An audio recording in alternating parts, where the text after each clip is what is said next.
बाबू केकर लइका हुआ हो? Oh my God! DJ!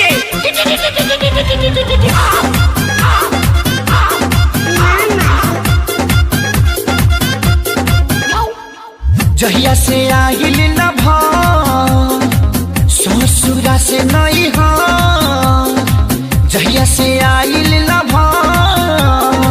ससुरा से नहीं हो, ओकर छौड़ा रातो दिन हमरा घरे रहता। नाम धो के हम के सुदामा कहता, आ मानवा के बेटा मामा मामा कहता। नाम धो के हम के सुदामा कहता, आ मानवा के बेटा मामा मामा कहता।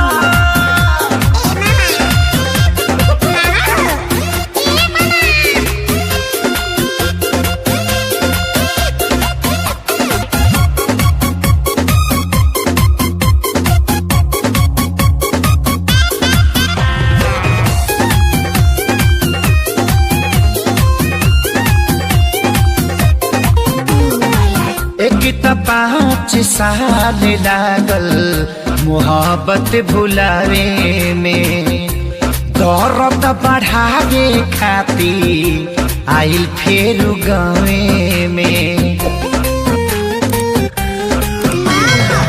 एक त 5 साल लागल मोहब्बत भुलावे में, दर्द बढ़ावे खाती आइल फेर गावे में। मन करे खाली चह हमरा पर टूटल बा कहर, अपना माई के उ सोना हमके तामा कहता।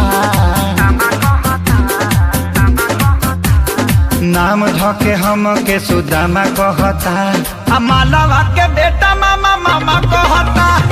नाम धो के हम के सुदामा कहता, आ मालवा के बेटा ये मारे रे झपड़ में हाथ देला भाग तहरी माई।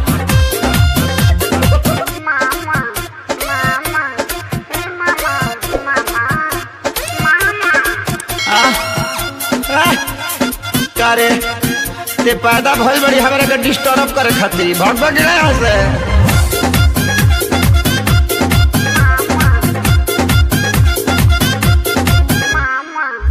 मारेला ते हतिया ताना होई न बारदास जी, पूरा इज्जत के हमारा भइल सत्यानाश जी। मारेला ते हतिया ताना होई न बारदास जी, पूरा इज्जत में भाई हो गइल बासरी। कैसे मिलाई हम न रहिले रातो दिन घर, खेसरिया के फाटल पाए जामा कहता। नाम धो के हम के सुदामा कहता, आ मालवा के बेटा मामा मामा कहता। नाम धो के हम के सुदामा कहता, आ मालवा के बेटा मामा मामा कहता। जाए बेटा तनी सा गलती हो गई न तो पापा कहतीस। अगर आप लोगों को वीडियो पसंद आए तो प्लीज लाइक करें, कमेंट करें, शेयर करें और सब्सक्राइब अगर नहीं किए तो सब्सक्राइब करें। और ये मेरा छोटा भाई है, इसकी एक्टिंग आप लोगों को कैसी लगी ये कमेंट करके जरूर बताइएगा।